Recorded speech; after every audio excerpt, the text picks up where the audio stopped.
Hey guys, welcome back to the magical world of book words. My name is Renuka and welcome back to yet another bookish video. Now, as you must have guessed from the title, this is not about a physical book but an audio book that I recently listened to, and the book is The Seven Husbands of Evelyn Hugo by Taylor Jenkins Reid. So without any further ado, let's get into the video.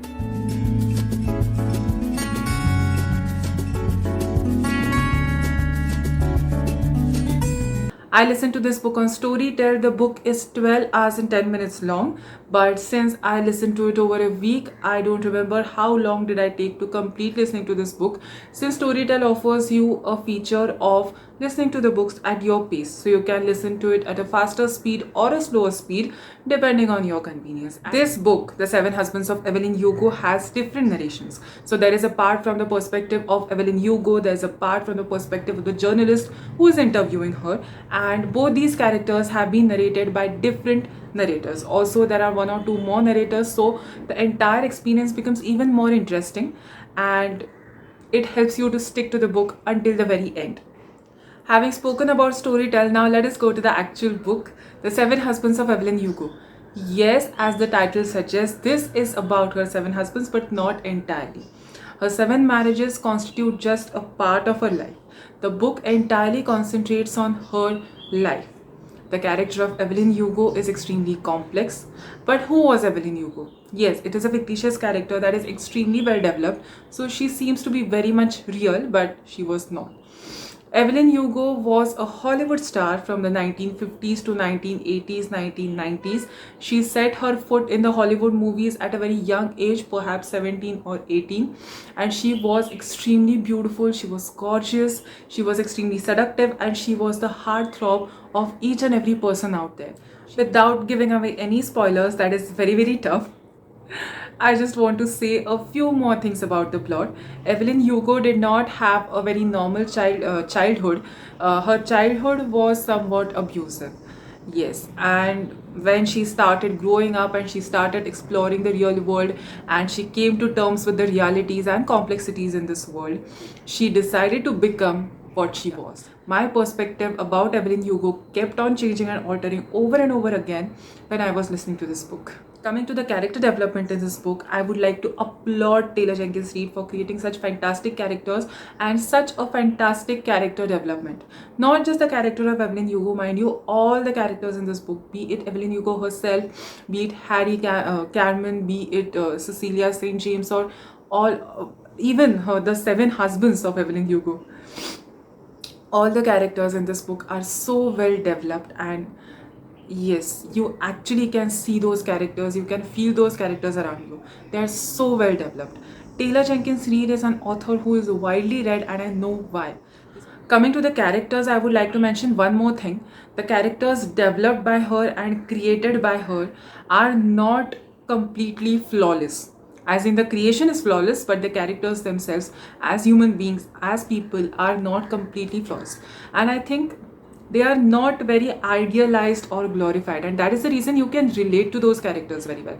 I know we love heroic and flawless characters, even I do, but it is very difficult to accept that because we know that nobody is perfect. So Taylor Jenkins Reid has again done a fabulous job by creating the characters that are very much relatable.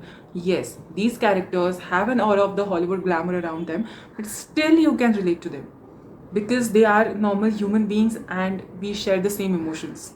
Speaking of the character development, I would like to state a few more things about the character of Evelyn Hugo. This character, Evelyn Hugo, is extremely complex. Yes, it is very difficult for you to form an opinion about her quickly or soon, and your perspective keeps on changing. Now, Potterheads, lend me your ears. If you know the depth of the character of Albus Dumbledore in Harry Potter, that is the depth of the character of Evelyn Hugo. Of course, I'm not comparing the characters. Both the characters are posed apart, and of course, Albus Dumbledore is my most favorite character in the entire series, and I think in the entire world, but that's not the point. The character of Evelyn Hugo is very, very deep. It is with a plethora of emotions, and yes, you just start drowning into the emotions and the aura of Evelyn Hugo, and you're just struggling to be alive and you still want to drown into it. If I make any sense, that is how deep her character is. The depth and the complexity of the character is high, and I still don't know whether I have understood her fully or not, even after completing listening to the entire book. I also need to mention one more thing. The emotional quotient of this book is very high. So if you're not the kind of person who can handle a lot of emotions at a time, get a hold on yourself before you go for this book, because this is really a plethora of emotions, an ocean of emotions, and I don't know what else, but this is very, very emotional. On the other hand, if you're okay with handling a lot of emotions at a time, definitely go for it. I had never thought that this book would be so good when I started listening to it. Yes, I did have high expectations, but I did not expect so much. But now I know that this is one of the best books that I have come across so far, and I did learn a lot of things from this book, and definitely those are my takeaways from the book, and I would definitely like to share them in my video. Glamour comes with a cost. Nothing comes free of charge. Yes, Evelyn Hugo was the queen of Hollywood for 30 or 40 decades, but it was not an easy path.